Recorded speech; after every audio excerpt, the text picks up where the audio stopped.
Chapter 110. The Indictment.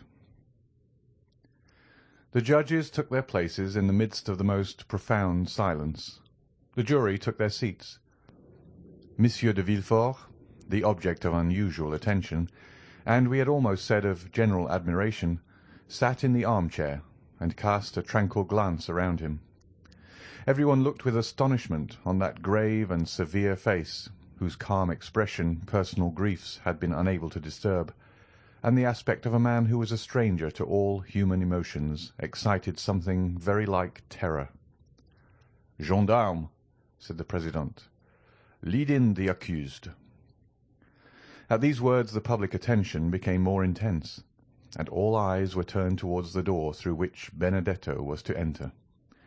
The door soon opened, and the accused appeared.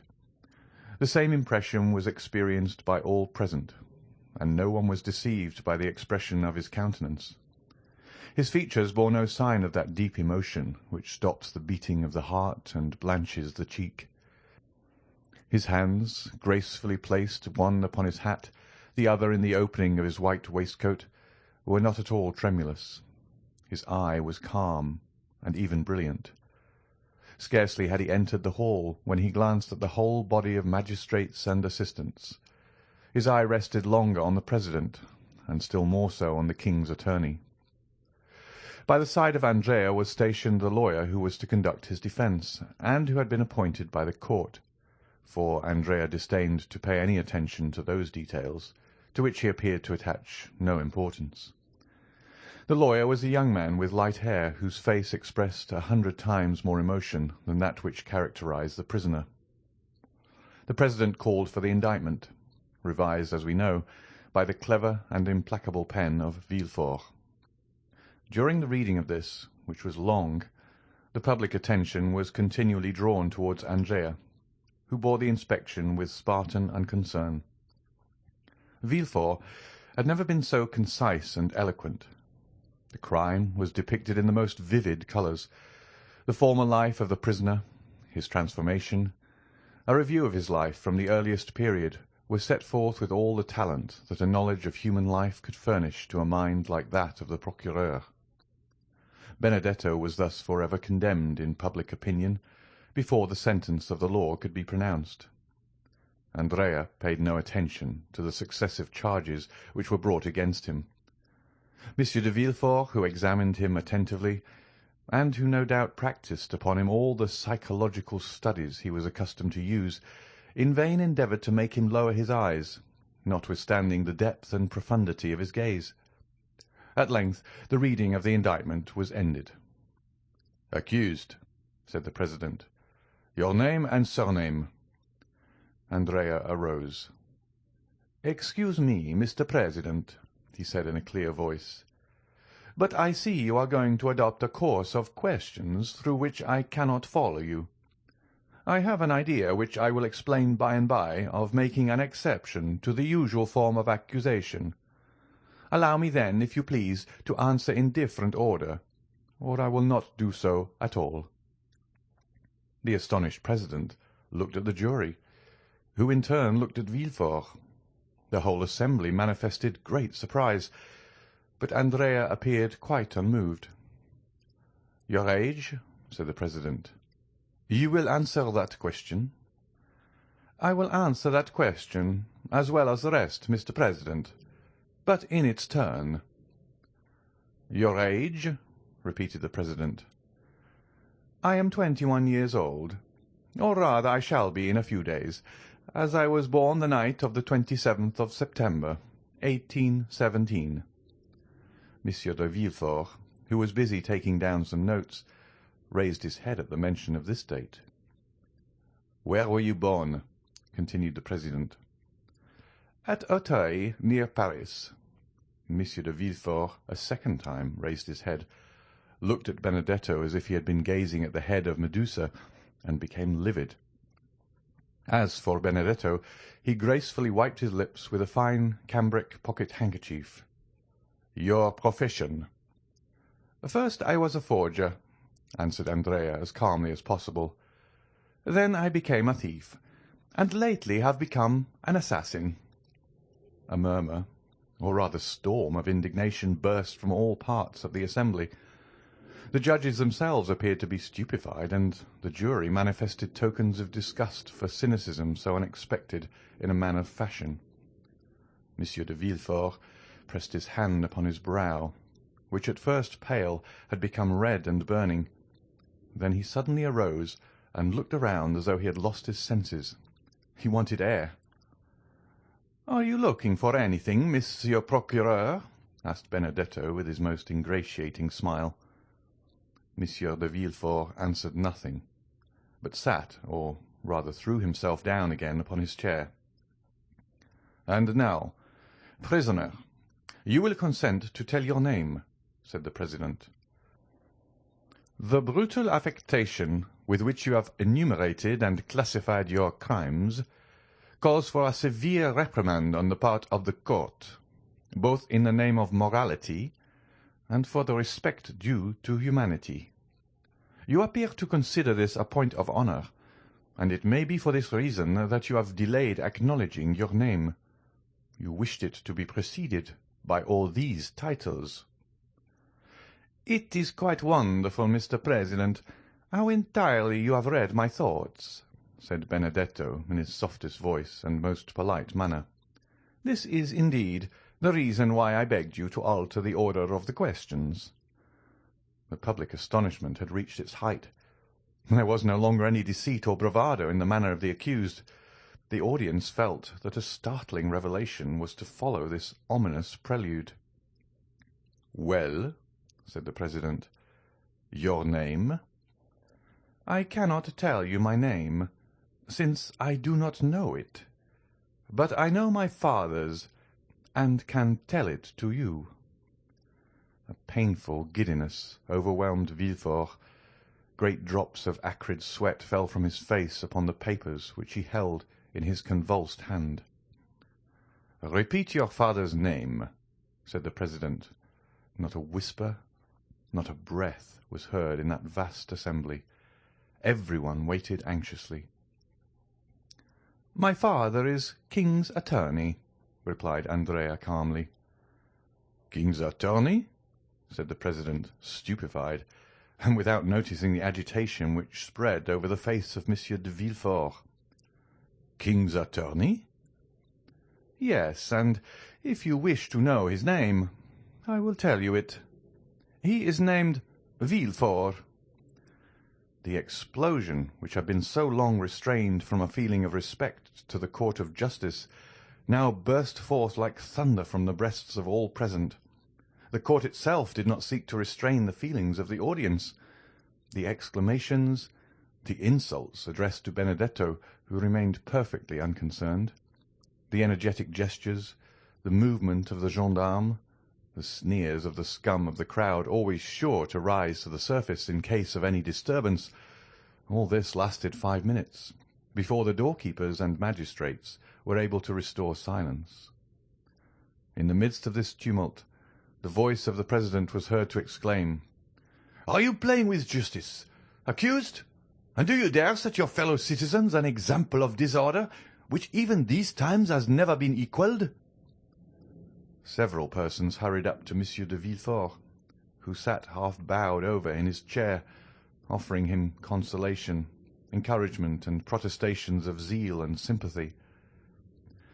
Order was re-established in the hall, except that a few people still moved about and whispered to one another.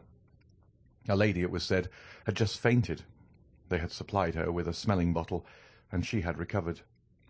During the scene of tumult, Andrea had turned his smiling face towards the assembly. Then, leaning with one hand on the oaken rail of the dock, in the most graceful attitude possible, he said, "Gentlemen, I assure you I had no idea of insulting the court, or of making a useless disturbance in the presence of this honourable assembly. They ask my age. I tell it. They ask where I was born. I answer. They ask my name. I cannot give it, since my parents abandoned me. But though I cannot give my own name, not possessing one, I can tell them my father's. Now I repeat, my father is named Monsieur de Villefort, and I am ready to prove it." There was an energy, a conviction, and a sincerity in the manner of the young man which silenced the tumult.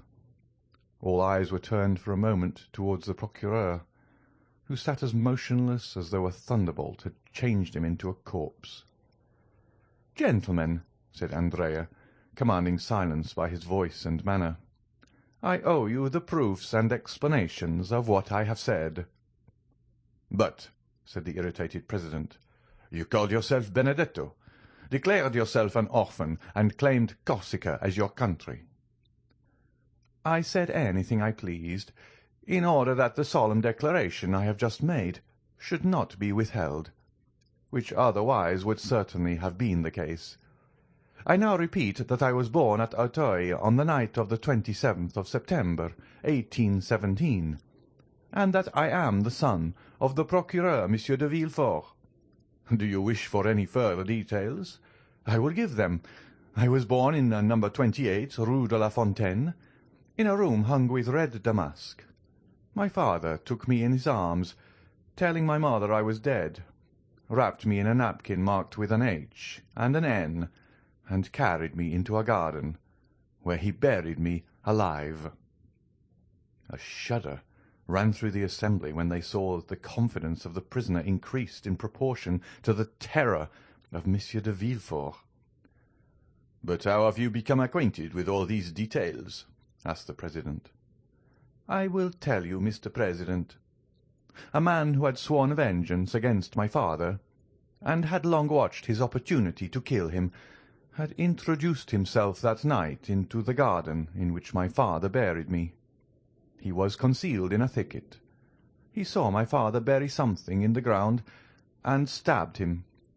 Then, thinking the deposit might contain some treasure, he turned up the ground, and found me still living.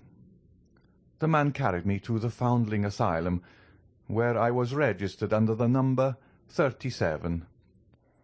3 months afterwards, a woman travelling from Rogliano to Paris to fetch me, and having claimed me as her son, carried me away. Thus, you see, though born in Paris, I was brought up in Corsica." There was a moment's silence, during which one could have fancied the hall empty, so profound was the stillness. "Proceed," said the president. "Certainly I might have lived happily amongst those good people who adored me, but my perverse disposition prevailed over the virtues which my adopted mother endeavoured to instil into my heart. I increased in wickedness till I committed crime. One day, when I cursed Providence for making me so wicked and ordaining me to such a fate, my adopted father said to me, 'Do not blaspheme, unhappy child. The crime is that of your father, not yours. Of your father, who consigned you to hell if you died, and to misery if a miracle preserved you alive.' After that I ceased to blaspheme, but I cursed my father. That is why I have uttered the words for which you blame me. That is why I have filled this whole assembly with horror. I have committed an additional crime. Punish me. But if you will allow that ever since the day of my birth my fate has been sad, bitter, and lamentable, then pity me." "But your mother?" asked the president. "My mother thought me dead. She is not guilty. I did not even wish to know her name, nor do I know it." Just then a piercing cry, ending in a sob, burst from the centre of the crowd, who encircled the lady who had before fainted, and who now fell into a violent fit of hysterics. She was carried out of the hall, the thick veil which concealed her face dropped off, and Madame Danglars was recognized. Notwithstanding his shattered nerves, the ringing sensation in his ears, and the madness which turned his brain, Villefort rose as he perceived her. "The proofs! The proofs!" said the president. "Remember, this tissue of horrors must be supported by the clearest proofs." "The proofs!" said Benedetto, laughing. "Do you want the proofs?" "Yes." "Well, then, look at Monsieur de Villefort, and then ask me for proofs." Everyone turned towards the procureur, who, unable to bear the universal gaze now riveted on him alone, advanced staggering into the midst of the tribunal, with his hair dishevelled and his face indented with the mark of his nails. The whole assembly uttered a long murmur of astonishment. "Father," said Benedetto, "I am asked for proofs. Do you wish me to give them?" "No, no, it is useless," stammered Monsieur de Villefort in a hoarse voice. "No, it is useless." "How useless?" cried the president. "What do you mean?" "I mean that I feel it impossible to struggle against this deadly weight which crushes me. Gentlemen, I know I am in the hands of an avenging God. We need no proofs. Everything relating to this young man is true." A dull, gloomy silence, like that which precedes some awful phenomenon of nature, pervaded the assembly, who shuddered in dismay. "What, Monsieur de Villefort?" cried the president. "Do you yield to an hallucination? What, are you no longer in possession of your senses? This strange, unexpected, terrible accusation has disordered your reason. Come, recover." The procureur dropped his head. His teeth chattered like those of a man under a violent attack of fever, and yet he was deadly pale. "I am in possession of all my senses, sir," he said. "My body alone suffers, as you may suppose. I acknowledge myself guilty of all the young man has brought against me, and from this hour hold myself under the authority of the procureur, who will succeed me." And as he spoke these words with a hoarse, choking voice, he staggered towards the door, which was mechanically opened by a doorkeeper. The whole assembly were dumb with astonishment at the revelation and confession which had produced a catastrophe so different from that which had been expected during the last fortnight by the Parisian world. "Well," said Beauchamp, "let them now say that drama is unnatural." "Ma foi," said Chateau Renaud, "I would rather end my career like Monsieur de Morcerf. A pistol-shot seems quite delightful compared with this catastrophe." "And moreover it kills," said Beauchamp. "And to think I had an idea of marrying his daughter," said Debray. "She did well to die, poor girl." "The sitting is adjourned, gentlemen," said the president. "Fresh inquiries will be made, and the case will be tried next session by another magistrate." As for Andrea, who was calm and more interesting than ever, he left the hall escorted by gendarmes who involuntarily paid him some attention. "Well, what do you think of this, my fine fellow?" asked Debray of the sergeant-at-arms, slipping a louis into his hand.